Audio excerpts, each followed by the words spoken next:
Bom, eu fiz essa pergunta para mim e eu vou fazer para você agora também. Você conhece a Deus? Eu tenho um testemunho de vida, a minha história de conversão, como eu falei aqui domingo passado. Eu tenho muitas experiências com Deus, algumas experiências muito intensas. Eu meditei sobre o meu casamento, que foi uma experiência intensa, o meu encontro com a minha esposa, que vai completar 23 anos no final desse ano. A vida como missionário, que eu tive por 10 anos quase. Eu tenho uma coleção de experiências intensas. Nascimento dos meus filhos, os 4, especial os últimos 3, que foi de uma vez só, e foi uma experiência fora do normal, e tem sido até hoje. Ontem eu e Viviane tivemos um dia bem intenso, praticamente não ficamos em casa, e quando a gente deitou a gente estava realmente no pó e a gente apagou. E aí descobrimos, eu não, né? A minha santa esposa, obviamente, porque eu fiquei lá roncando, que meus filhos ficaram acordados até 4 horas da manhã, vendo uma série que eles estão gostando de assistir. Ela, Viviane, desceu, era 3h30, 4 horas da manhã, eles estavam acordados, vendo TV. Aí ela já bateu a palma e sobe todo mundo, correndo. E hoje de manhã, obviamente, para acordar foi uma loucura. E um ainda falou comigo de manhã: pai, mamãe mandou eu subir, mas eu ainda tinha potência. Você sabe quem foi, né? Eu ainda tinha potência para ficar até agora.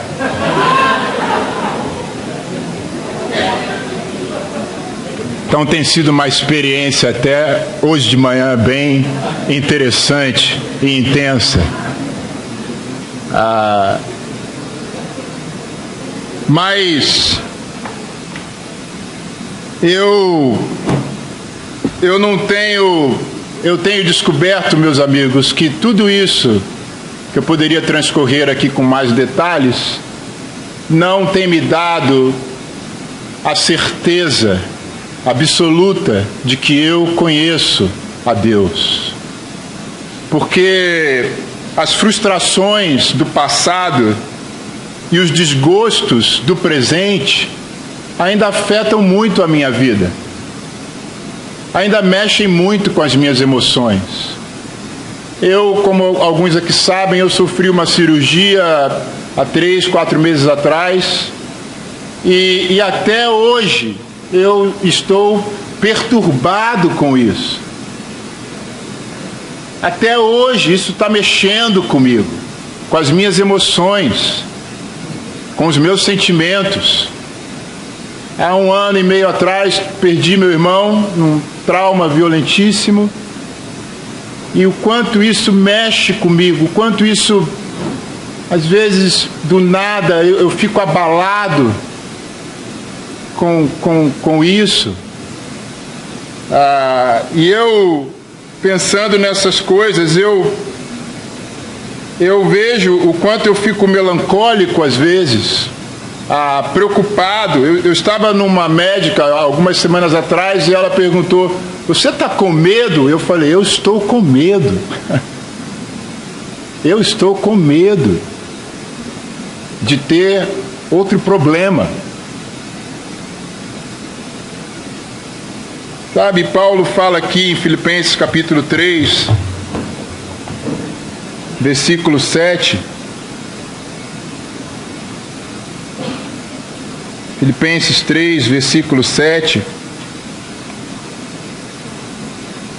Eu não tenho tempo de desenvolver todo esse testemunho que eu acabei de falar, mas eu espero que você compreenda o meu ponto. Paulo fala no versículo 7 do capítulo 3 da carta aos Filipenses: no passado, todas essas coisas valiam muito para mim. O que ele está falando? Ele era fariseu, ele era da tribo de Benjamim, ele era um estudioso, ele era um devoto da lei de Deus. Ele era um cara que cumpria com todos os ritos religiosos da época dele, da religião dele. E ele fala: no passado todas essas coisas valiam muito para mim, mas agora, por causa de Cristo, considero que não tem nenhum valor.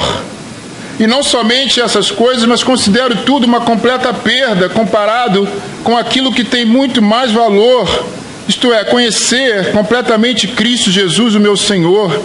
Eu joguei tudo fora, como se fosse lixo, a fim de poder ganhar a Cristo e estar unido com Ele. Eu já não procuro mais ser aceito por Deus por causa da minha obediência à lei, pois agora é por meio da minha fé em Cristo que eu sou aceito. Essa aceitação vem de Deus e se baseia na fé. Tudo o que eu quero é conhecer a Cristo e sentir em mim o poder da sua ressurreição.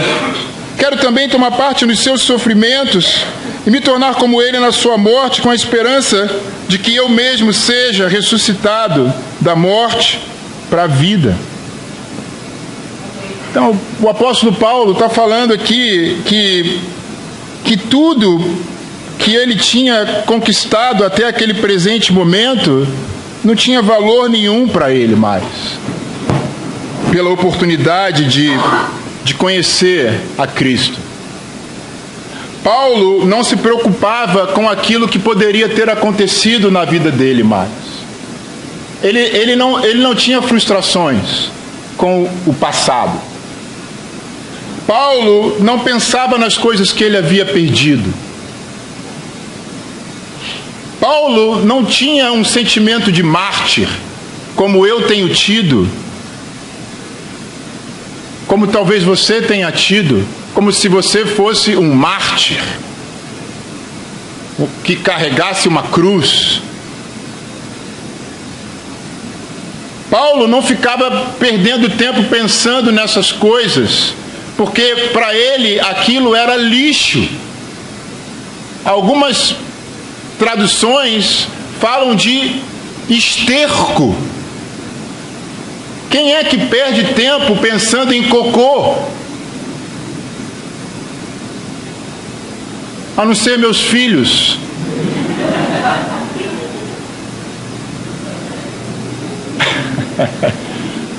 Teve um irmão que foi lá em casa há pouco tempo e ele foi ao banheiro. Isso foi o assunto da semana toda dos meus filhos.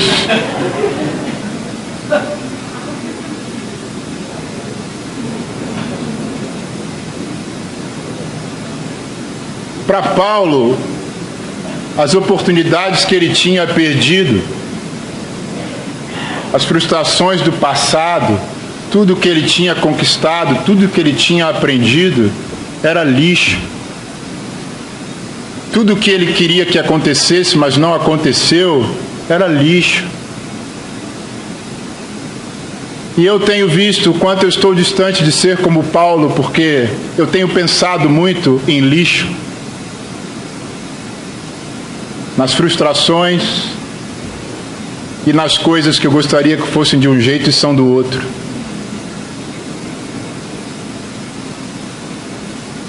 Se me perguntarem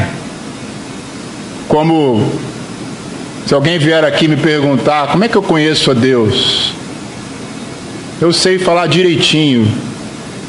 Eu me considero um ortodoxo no Evangelho. Eu tenho interesse pela história da Bíblia e sou apreciado por isso. Frequentemente dou minha opinião em público, como eu estou fazendo aqui agora. Participo de grupos de trabalho a respeito das doutrinas, até lidero alguns grupos.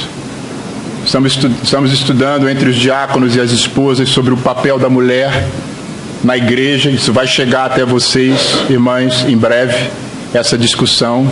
Primeiro estamos nos unindo como pastores sobre esse assunto, para que aí sim possamos abrir para a participação da igreja como um todo. Mas o interesse por Deus, o conhecimento dessas coisas, a capacidade de falar claramente, que eu sei que é um dom que Deus me deu, de enumerar com clareza as ideias e comunicá-las, nada disso prova de que eu conheço a Deus. Eu posso ser um pastor melhor, mas isso não prova de que eu conheço a Deus na prática. Porque quando você conhece a Deus, segundo Paulo, as perdas deixam de ter importância. Porque aquilo que você ganhou, que é o conhecer a Cristo, afasta todas as perdas e todas as cruzes. Então, irmãos, eu estou convencido de que eu não conheço a Deus. Talvez hoje você também seja convencido disso. Para quê? Para sair daqui culpado? Não. Para sair daqui com um coração humilde e aberto a escalar essa montanha aí, a encontrar a Deus, a conhecê-lo, a ser conhecido por Ele e a criar um relacionamento com Ele.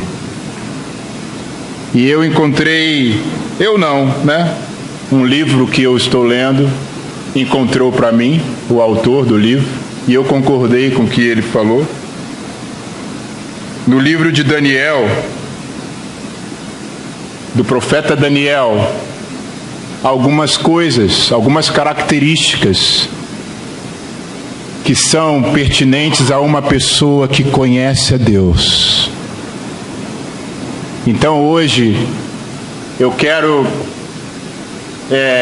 usar do livro de Daniel, talvez para convencer você de que você não conhece a Deus, mas por outro lado, de que Deus está te dando hoje a chance de se abrir a Ele e de passar a conhecê-lo mais profundamente e construir com Ele uma relação que vai sair das paredes dessa igreja ou desse púlpito aqui. Daniel foi um profeta e ao mesmo tempo foi um estadista. Daniel capítulo 1. Quem aqui já leu o livro de Daniel? Todo. Quem já leu? Deixa eu botar meu óculos para eu ver. Me parece pouco menos da metade, ou a metade. Que ele fica lá escondidinho, né? Às vezes a gente passa, as folhas estão coladas, aí ele passa batido. É até difícil de achar, tá vendo? Como eu estou demorando para achar. Mas é um livro fantástico. Ele foi um profeta, ele foi um estadista, ele teve uma visão do Messias, mas ele foi além, ele viu a volta do Messias, ele viu o reino do Rei dos Reis, ele fala da soberania de Deus, ele fala das visões, das profecias. É um livro muito assemelhado com o livro de Apocalipse, porque usa uma linguagem figurada de difícil interpretação. Ele é escrito Na verdade, ele acontece, a narrativa de Daniel, ela acontece no ano, não há uma precisão da data, mas tem autores que falam 605, outros falam 607 antes de Cristo. Foi o ano da primeira deportação dos judeus, do exílio, que eles foram deportados. Eles foram invadidos pela Síria e logo depois eles são invadidos pelos babilônios. Os babilônios conquistam o território assírio, os caldeus, na verdade, e aí acontece, através de Nabucodonosor, a deportação. Os primeiros judeus são deportados de Israel para a Babilônia. Sabe onde é a Babilônia hoje? Ele sabe? É o Iraque, do Saddam lá que foi. É o Iraque, lá que era a Babilônia, que foi uma cidade mais importante da antiguidade. Foi um lugar incrível, economicamente, culturalmente. Haviam lá algumas maravilhas do mundo, jardins suspensos da Babilônia. Dizem também que a Torre de Babel, lá de Gênesis, encontraram ruínas lá da Torre de Babel, lá nessa cidade. Era um império poderosíssimo. E então Daniel, ele é escrito nesse contexto, e também outras duas deportações aconteceram, mas essa foi a primeira para lá. E a última deportação, que foi em 586, Jerusalém e o templo são arrasados. Então é aqui que a gente está na história. E eu gosto muito do livro de Daniel, e eu quis falar sobre isso, porque Daniel era um jovem estudante. E como eu sou jovem, eu quis falar sobre isso para todos nós, porque todos nós aqui temos um espírito jovem. Mas eu quis falar para vocês isso aqui. Eu tinha outra coisa para falar, mas eu falei, não, eu vou falar de Daniel, que eu quero falar para eles, mas para todos nós também. Sintam sim, porque vamos ler a palavra. Daniel capítulo 1. Aqueles que conhecem a Deus têm grande força para Deus. Aqueles que conhecem a Deus têm grande força para Deus. No terceiro ano, a gente vai ler a Bíblia mesmo, hein? Talvez eu não consiga terminar tudo hoje, mas alguma coisa vai ficar. No terceiro ano de Jeoaquim, como rei de Judá, o rei Nabucodonosor da Babilônia atacou Jerusalém e os seus soldados cercaram a cidade. Deus deixou que Nabucodonosor conquistasse a cidade e também que pegasse alguns objetos de valor que estavam no templo. Nabucodonosor levou esses objetos para a Babilônia e mandou colocá-los no templo do seu Deus, na sala do tesouro. O rei Nabucodonosor chamou Aspenaz, o chefe dos serviços do palácio, e mandou que escolhesse entre os prisioneiros israelitas alguns jovens da família do rei e também das famílias nobres. Todos eles deviam ter boa aparência. E Rômulo, acho que isso não vai servir para você. Nem para Hugo, nem para Gabriel. E não ter nenhum defeito físico. Deviam ser inteligentes. Realmente não vai dar, Rômulo, para você. Deviam ser inteligentes, instruídos e ser capazes de servir no palácio.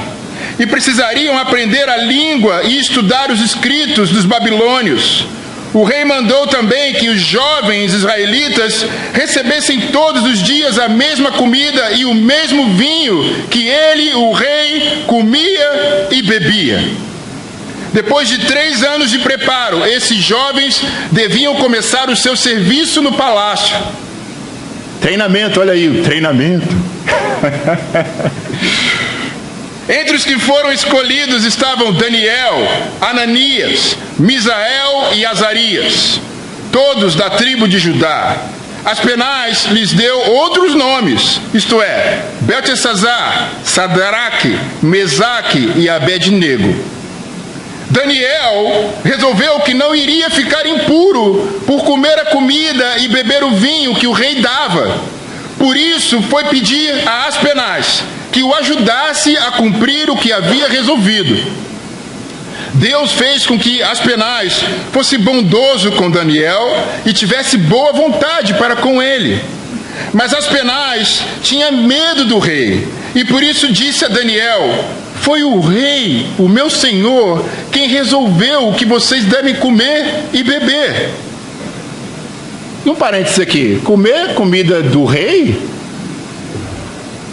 não vai ser aquele churrasco misto de ontem não, né, Gabriel? Devia ser um negócio da mais fina qualidade, meu amigo. Bebida e comida do rei, meu brother? Não? Foi o rei, o meu senhor, quem resolveu que vocês devem comer e beber. Se ele notar que vocês estão menos fortes e sadios do que os outros jovens, ele será capaz de me matar, e vocês serão os culpados. Aí Daniel foi falar com o guarda, a quem Aspenaz havia encarregado de cuidar dele, de Ananias, de Misael e de Azarias. Daniel disse a ele: quero pedir que o Senhor faça uma experiência com a gente. Durante 10 dias, dê-nos somente legumes para comer e água para beber. Realmente não ia dar para você, Rômulo. No fim dos 10 dias, faça uma comparação entre nós e os jovens que comem a comida do rei. Então, dependendo de como estivermos, o Senhor fará com a gente o que quiser. O guarda concordou e durante 10 dias fez a experiência com eles. Passados os 10 dias, os 4 jovens israelitas estavam mais sadios e mais fortes do que os jovens que comiam a comida do rei.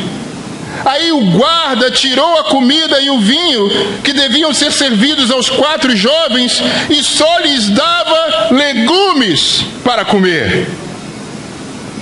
Deus deu aos 4 jovens um conhecimento profundo dos escritos e das ciências dos babilônios, mas a Daniel deu também o dom de explicar visões e sonhos.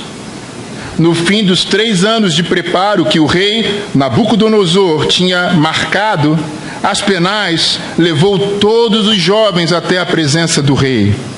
Este falou com eles, e entre todos não havia quem se comparasse com Daniel, Ananias, Misael e Azarias. Por isso ficaram trabalhando no palácio. Todas as vezes que o rei fazia perguntas a respeito de qualquer assunto que exigisse inteligência ou conhecimento, descobria que os 4 eram 10 vezes mais inteligentes do que todos os sábios e adivinhos de toda a Babilônia. E Daniel ficou no palácio real até o ano em que o rei Ciro começou a governar a Babilônia. Aqueles que conhecem a Deus têm grande força para Deus. O que está acontecendo aqui, eles são deportados, eles chegam no palácio e o rei quer prepará-los, manda dar uma comida especial, a mesma comida dele, mas não era uma comida que um judeu poderia comer. Daniel não queria se ficar impuro com aquilo, e ele cria essa estratégia ousada, arriscada. Deus trabalha O cara atende ele, e ele, no final de tudo, fica mais forte, mais saudável do que os outros todos. A ação realizada por aqueles que conhecem a Deus é a sua reação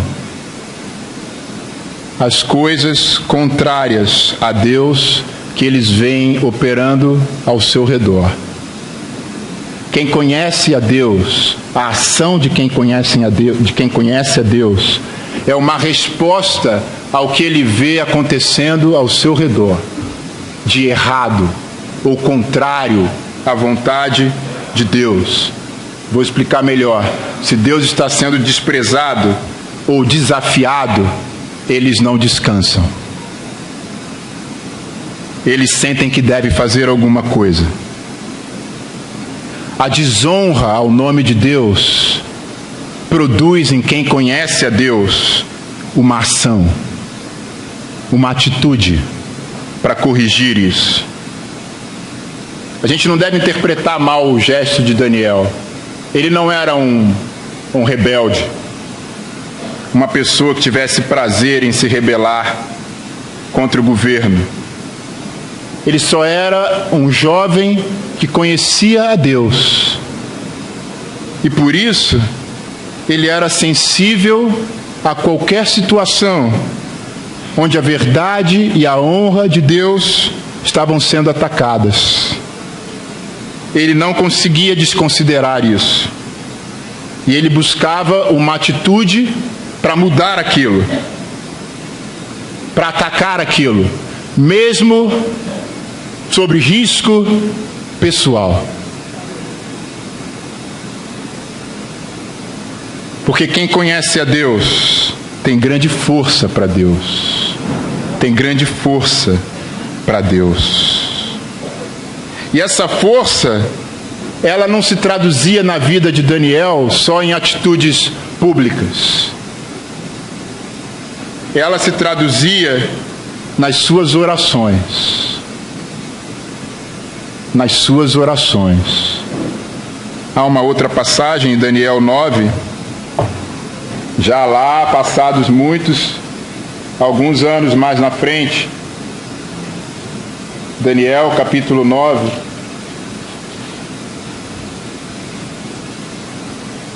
já era o reinado de Dario, que era da Média, aqui já é um outro império que está dominando o mundo e está governando a Babilônia. Nabucodonosor já tinha caído. E vai acontecer isso aqui. Dario, filho de Xerxes, do país da Média, era rei da Babilônia. No primeiro ano do seu reinado, eu estava estudando os livros sagrados e pensando nos 70 anos que Jerusalém ficaria arrasada, de acordo com o que o Senhor Deus tinha dito ao profeta Jeremias. Em sinal de tristeza, eu vesti uma roupa feita de pano grosseiro, sentei-me sobre cinzas, deixei de comer e orei com fervor ao Senhor Deus, fazendo-lhe pedidos e súplicas. Orei ao Senhor meu Deus e fiz a seguinte confissão: Senhor Deus, Tu és grande e poderoso. Tu guardas a aliança que fizeste com os que te amam e obedecem aos teus mandamentos e sempre lhes dás provas do teu amor. Nós temos cometido pecados e maldades, fizemos coisas más e nos revoltamos contra ti. Desobedecemos às tuas leis e aos teus mandamentos. Não demos atenção aos teus servos, os profetas que falaram em teu nome, aos nossos reis, aos nossos líderes, aos nossos antepassados, sim, a todo o povo de Israel. Tu, ó Senhor, és sempre justo, mas agora sentimos vergonha, nós, o teu povo, tanto os que vivem na Judeia e em Jerusalém, como os que tu espalhaste pelos países de perto e de longe. Vamos pular aqui, lá no versículo 15. Ó Senhor nosso Deus, Tu mostraste o Teu grande poder quando tiraste o Teu povo do Egito e a fama que ganhaste com isso continua até hoje. Mas nós temos pecado e feito o mal. Ó Senhor, Tu és misericordioso, portanto não continues irado e furioso com Jerusalém, que é a Tua cidade e o Teu monte santo. Por causa dos nossos pecados e dos pecados dos nossos antepassados, os povos de todos os países vizinhos zombam de Jerusalém e do Teu povo. Ó nosso Deus, ouve a minha oração, atende a súplica deste Teu servo, para que todos saibam que Tu, Senhor, é Deus. Derrama as Tuas bênçãos sobre o Teu templo, que agora está abandonado. Ouve, ó meu Deus, e atende a minha oração. Abre os olhos, vê a nossa desgraça e olha para a Tua cidade. Fazemos os nossos pedidos por causa da Tua grande compaixão, e não porque sejamos bons e honestos. Ouve, ó Senhor, perdoa-nos, Senhor, atende-nos, Senhor, e vem ajudar-nos, para que todos saibam que Tu és Deus. Não demores em nos socorrer, ó meu Deus, pois nós somos o Teu povo e Jerusalém é a Tua cidade. A força para Deus não se mostra só numa atitude pública. Ela começa, na verdade, numa atitude interior, na oração. Quando Daniel se depara com a destruição de Jerusalém por causa dos pecados do povo, ele faz uma oração veemente, uma oração apaixonada, que revela uma aflição no espírito dele. É ali que começava. A atitude pública, ela vem de uma atitude interior que você constrói com Deus.